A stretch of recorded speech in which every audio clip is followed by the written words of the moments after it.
The Gaza Health Ministry reports that since October 7th, more than 42,612 Palestinians have been killed, including nearly 16,765 children. Updated figures also show that over 97,166 people have been injured, with 8,663 children and 6,327 women among the wounded. As the crisis escalates, thousands of Gazans remain missing under the rubble. In recent developments, Israeli airstrikes on central Gaza have killed at least 25 Palestinians, including 6 children and 2 women, as soldiers systematically attempt to clear the war-torn northern region. Israeli officials have revised the death toll from the October 7th attacks, reducing the number from 1,405 to 1,139. Meanwhile, more than 200 people were reported taken captive during the incidents.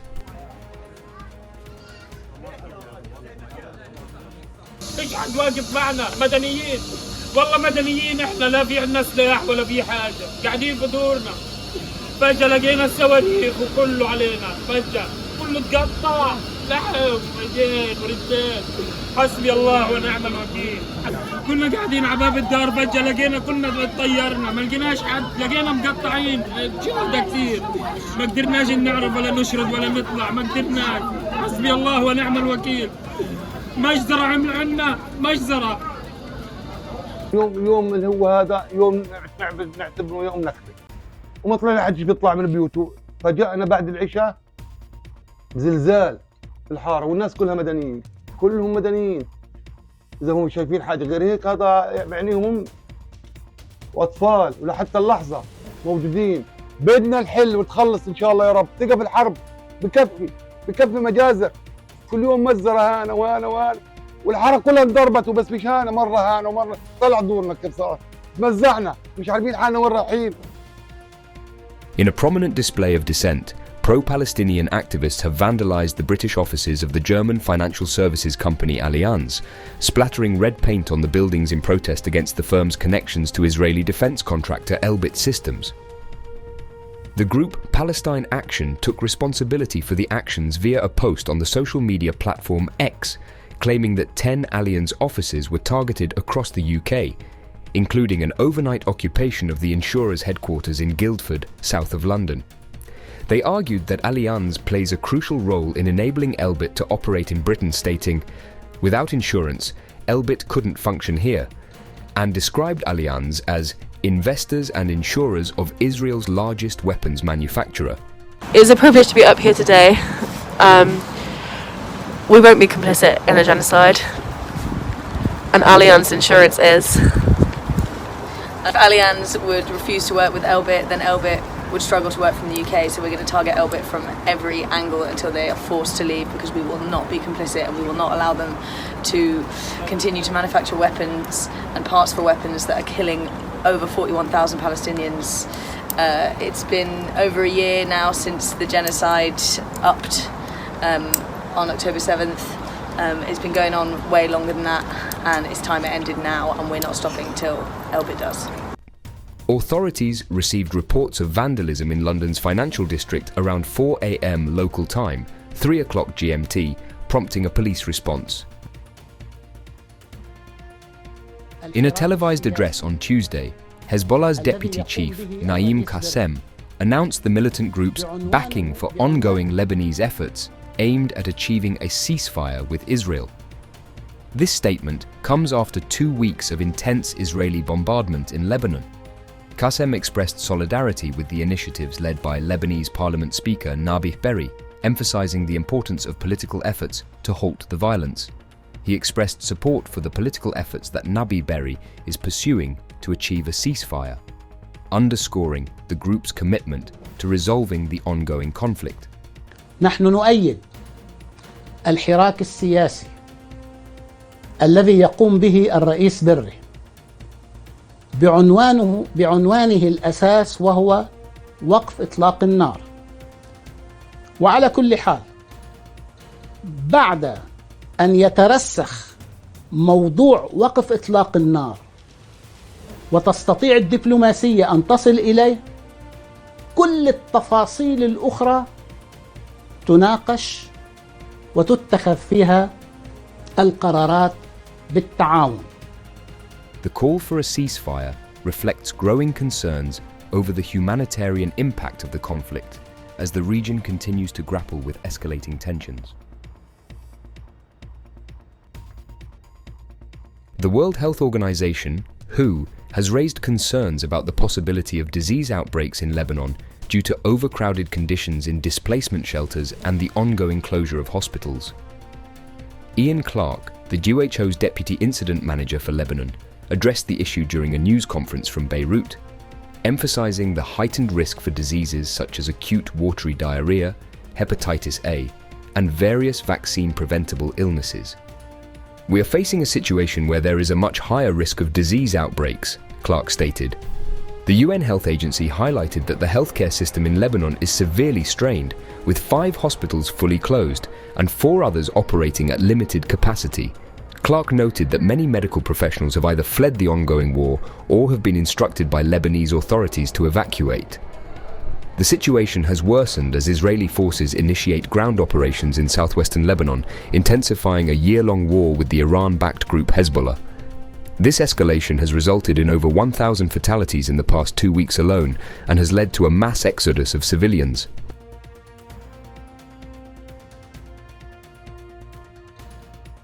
United Nations humanitarian officials are sounding the alarm over the escalating conflict in Lebanon, warning that the country could descend into a devastating cycle similar to that experienced in Gaza. Matthew Hollingworth, the UN World Food Programme's country director for Lebanon, emphasized the urgency of the situation, stating, "We could go into the same sort of spiral of doom. We need to do everything we can to stop that from happening." I spent 6 months as the acting World Food Programme country director in Gaza from January through the end of June this year, before I moved to Lebanon. It is in my mind, from the time I wake until the time I sleep, that we could go into the same sort of spiral of doom, and we need to do everything we can to stop that from happening in this particular crisis. That in all of my missions to shelters in Beirut, in the north of the country, but also into areas in the south where people are still being displaced from, that is the concern, that is the fear of every Lebanese citizen that is moving. It's one of the reasons why so many people are moving. They have seen what has happened in Gaza over this past year, and they are fearful that it could happen to them. We have gone through a great deal of preparedness and anticipation of an unfortunate escalation, which is now being tested. And I think we are able to respond, and we have responded to that test. But clearly, the scale and speed in which people have been displaced because of this current escalation is enormous.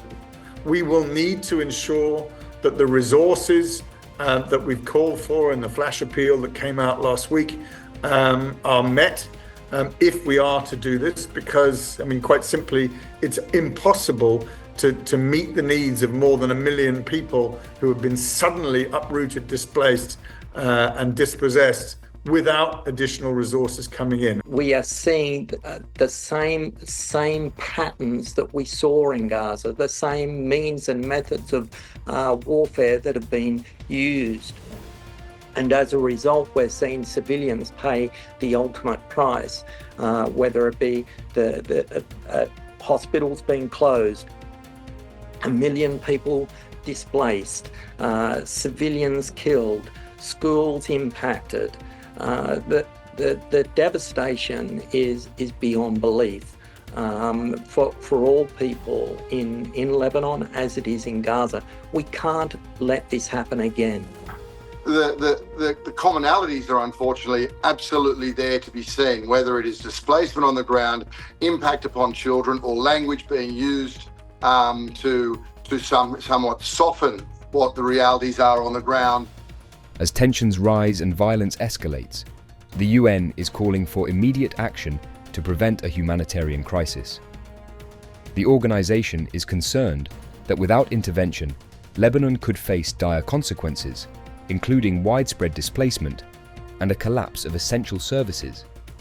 The humanitarian community is urging stakeholders to prioritize peace and stability to avert a tragedy that echoes the devastation seen in Gaza. Former Malaysian Prime Minister Mahathir Mohamad asserted that the events of October 7th last year have shattered the global narrative surrounding Israel and reignited awareness of the struggles faced by the Muslim world. He pointed to global reactions such as pro-Palestinian protests in the US and Europe, as well as South Africa's historical legal action at the International Court of Justice, suggesting these developments indicate the decline of the long-standing pro-Israeli narrative in the conflict. Mohamad views these events as part of a broader shift in global consciousness, particularly within the Muslim community. However, he criticized many Muslim countries for failing to create an environment that reflects the Islamic values of care and support. In an interview with Islam Channel, he expressed concern over the lack of cohesiveness in the Muslim world. We call ourselves Muslims, but we don't really adhere to the teachings of Islam as found in the Quran, not the teachings by leaders, imams and ulamas and all that. But the Quran is the main source of information on Islam. And the Quran tells us that we should be brothers, but we are not. The Quran tells us you should not kill, we kill. The Quran tells us to do all the right things. We don't do all those things. That is why we are split. You are Shia, you are Sunni, you are Wahhabi, and we break ourselves up into units, the small mazhab and all that, and we cannot work together because our interpretation differs to the extent that some leaders say that those other Muslims are not really Muslim because they don't follow our interpretation, and the other Muslims also say the same thing. So we are divided, and therefore we become weak. And yet today, the Muslim countries are the richest countries in the world, but they don't even know how to manage their wealth. If they come together with 1.4 billion Muslims, we will be a force in the world affairs. But there is not a single Muslim country which can be called developed. That is why we become dependent upon the West, and we have to adhere to Western politics. Kais Saied secured 90.7% of the vote in the recent election, which saw a turnout of just 27.7% following the detention of rival Ayachi Zamil.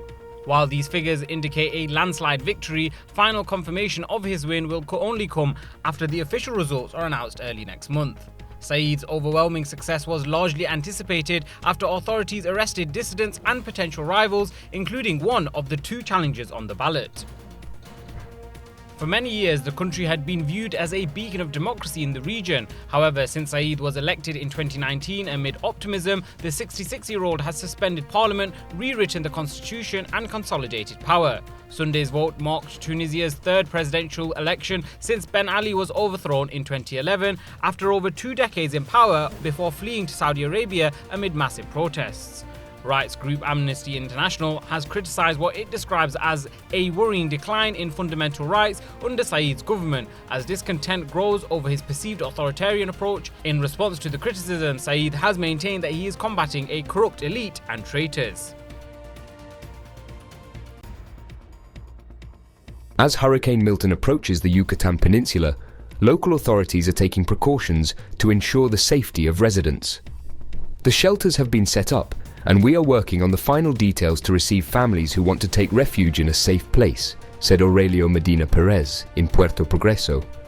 Bueno, estamos cumpliendo con los protocolos establecidos para este tipo de emergencias, ¿sí? Ya los refugios están habilitados, ¿sí? Y estamos trabajando con los últimos detalles para ya empezar a recibir a las familias que quieran refugiarse en un lugar seguro. ¿Cuántos argumentamos de que no tenemos avisos de nada? Solo por la experiencia de los eventos que hemos pasado anteriormente es que prevenimos que pueda impactarse la península con el meteoro. Hay mucha mareada alta, viento, corrientes, todos esos elementos hay ahorita allá en el mar. Es muy peligroso.